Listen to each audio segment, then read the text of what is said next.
Nakakahandang tumulong ang Armed Forces of the Philippines sa investigasyon ng umano'y quarrying activity sa West Philippine Sea na posibleng reclamation activity.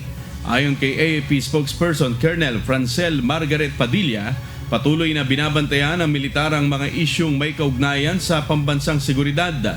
Tutulong ang AFP sa Department of Environment and Natural Resources o DNR, Philippine Coast Guard at National Bureau of Investigation kung kinakailangan para matukoy ang mga nasa likod ng mga aktibidad na ito. Binigyang diin ni Padilla na mandato ng AFP na o sa ilalim ng whole nation approach ang protektahan ng pambansang teritoryo at pigilan ang mga banta sa soberanya, kalikasan at seguridad.